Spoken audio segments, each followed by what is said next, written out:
श्री शिवाय नमस्तुभ्यम दोस्तों, स्वागत है भक्ति साधना में।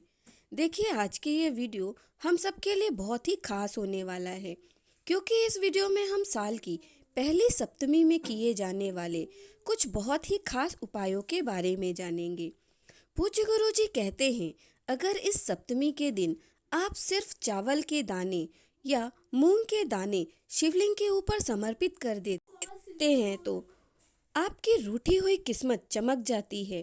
अगर आपका दुर्भाग्य चल रहा है, जीवन में चारों तरफ से सिर्फ और सिर्फ संकटों का सामना करना पड़ रहा है, धन दौलत की प्राप्ति नहीं हो पा रही है, एक एक रुपए खर्च करने से पहले कई कई बार सोचना पड़ता है, घर में लड़ाई झगड़े की स्थिति बनी रहती है, पूज्य गुरुजी ने कहा है कि यह उपाय आपको इन सारी समस्याओं से निकाल देगा। देखिए, इस वीडियो में हम पूज्य गुरुजी द्वारा बताए गए कुछ बहुत ही विशेष उपायों के बारे में जानेंगे। यह उपाय आपके जीवन की सारी समस्याओं को समाप्त करके धन धान्य के भंडार भरने वाले हैं। साल की इस पहली सप्तमी के दिन यानी इस बुधवार के दिन आप इस उपाय को कर लेते हैं तो पूरे साल आपको कभी भी धन की कमी नहीं होगी।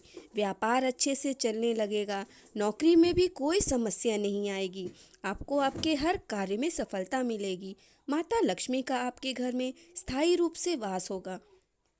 तो चलिए आइए जानते हैं उन्हीं उपायों के बारे में।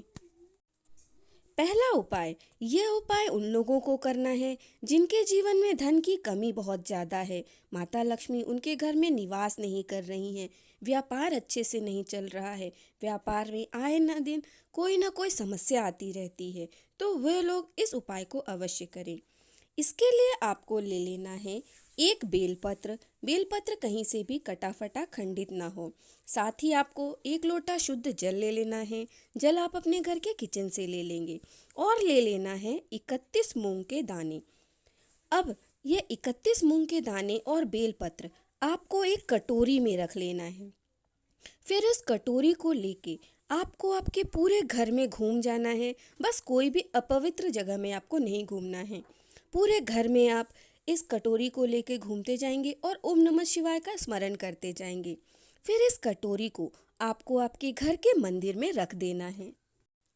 साथ ही आपको एक दीपक ले लेना है। दीपक आप मिट्टी का भी ले सकते हैं या आटे का माड़ के भी आप दीपक तैयार कर सकते हैं। उसमें आपको गोल बाती का प्रयोग करना है और गाय का घी डालना है। इसको भी आपको मंदिर के सामने प्रज्वलित कर देना है। बस इस दीपक को प्रज्वलित करते समय उसके नीचे आप प्लेट रख दें या चावल के कुछ दाने रख दें या फूल की पंखुड़ियाँ रख दें।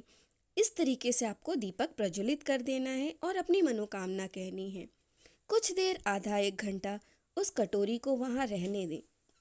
फिर उस कटोरी को लेकर और जो आपने जल लिया है उसे लेकर आपको पहुँच जाना है शिवालय। अब जब आप शिवालय पहुंच जाएं, जो 31 मूंग के दाने आपने लिए थे उसे आपको माता अशोक सुंदरी के स्थान पर अर्पित कर देना है और ओम नमः शिवाय या कुंदकेश्वर महादेव का स्मरण करना है। उसके बाद जो आपने एक बेलपत्र ली है उसे अपनी हथेली में रखनी है, अपनी मनोकामना कहनी है और उसे शिवलिंग के ऊपर समर्पित कर देना है। बेलपत्र की डंडी का मुख जलाधारी की तरफ होगा और कुंदकेश्वर महादेव का स्मरण करते जाना है। फिर जो एक लोटा जल आप ले गए थे उसे आप शिवलिंग के ऊपर धीरे धीरे समर्पित करते जाएंगे और ओम नमः शिवाय का जाप करते जाएंगे। कुछ दिन आप यह उपाय कर लेते हैं तो महादेव की कृपा से आपके जीवन की हर विघ्न बाधाएं दूर होती हैं, माता लक्ष्मी का आपके घर में वास होता है। अब जानते हैं दूसरे उपाय के बारे में। यह उपाय उन लोगों को करना है जिनके शरीर में कोई न कोई बीमारी है, भारी रोग हो गया है, वो लोग इस उपाय को करें। आपको एक लोटा शुद्ध जल ले लेना है और 2 या 3 चम्मच आपको शहद ले लेना है। इसी के साथ आपको ले लेनी है 7 बेलपत्र की डंडी। बेलपत्र नहीं लेना है, बेलपत्र की जो आखिरी में डूट होती है वो ले लें, डंडी ले लेनी है। अब ये तीनों सामग्री लेकर आपको पहुंच जाना है शिवालय। जब आप शिवालय पहुंच जाएं तो जो आपने एक लोटा जल लिया था उसे आप शिवलिंग के ऊपर अर्पित करते जाएंगे और ओम नमः शिवाय का आप जाप करते जाएंगे।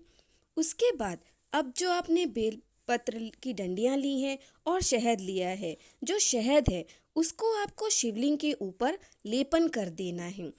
10-15 मिनट उस शहद का आप लेपन करे रहने दें और उसके शहद को फिर आप एक पात्र में निकाल के रख लेंगे। उसके बाद जो आपने डंडी ली थी उसे आप शिवलिंग के ऊपर समर्पित कर देंगे।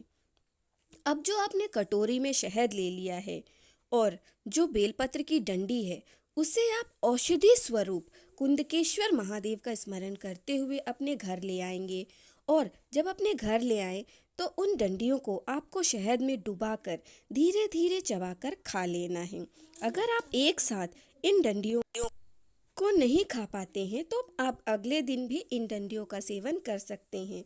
महादेव की कृपा से आपके शरीर में अगर कोई भी रोग हो गया है वह बहुत ही जल्द ठीक हो जाएगा। इस उपाय को आप किसी भी दिन कर सकते हैं और किसी भी समय कर सकते हैं। दोस्तों, पूज्य गुरुजी अक्सर कहते हैं कि आपने कई उपाय करके देख लिए, कई टोटके करके देख लिए, यहाँ तक कि पशुपतिनाथ का व्रत भी करके देख लिया, लेकिन भी आपको आपकी मनोकामना परिपूर्ण नहीं हो पा रही है, सफल नहीं हो पा, तो आपको कहीं ना कहीं आपसे गलती हो रही है। पूज्य गुरु जी कहते हैं कि जो आपके घर के पास शिवालय है, आप जब भी वहाँ जाएं तो नंगे पैर जाएं, क्योंकि जब भी आप जूते या चप्पल पहनकर शिवालय जाते हैं और उनको बाहर उतारते हैं और जब कोई दूसरा व्यक्ति शिवालय आता है तो उसे लांग कर आता है। आपके जूते चप्पल लांघने के कारण उसका दुर्भाग्य आपको मिल जाता है और आपके जीवन में सफलता आपको प्राप्त नहीं हो पाती है, दुर्भाग्य का वास रहता है। इसलिए आप नंगे पांव शिवालय जाएं, जो कि बहुत ही शुभ माना जाता है। और जब भी आप शिवलिंग के ऊपर जल समर्पित करें तो उसे नज़दीक से जल समर्पित करें, क्योंकि जब भी शिवलिंग पर जल समर्पित करें तो उसका छींटा आपके पैरों में नहीं आना चाहिए। इससे आपके साथ दुर्भाग्य जुड़ जाता है। इसलिए शिवलिंग पर आप नज़दीक से जल समर्पित करें और ओम नमः शिवाय का स्मरण आप बहुत ही प्रेम से करते जाएं। महादेव आपकी हर मनोकामना को बहुत जल्द पूर्ण करते हैं और आपके हर विनती को महादेव निश्चित ही सुनते हैं। दोस्तों, इस प्रकार से आप कुछ गलतियां शिवलिंग में जल समर्पित करते समय ना करें। दोस्तों, मेरे द्वारा बताई गई जानकारी अगर आपको अच्छी लगी हो तो वीडियो को लाइक करें, चैनल को सब्सक्राइब करें, कमेंट में हर हर महादेव लिखें।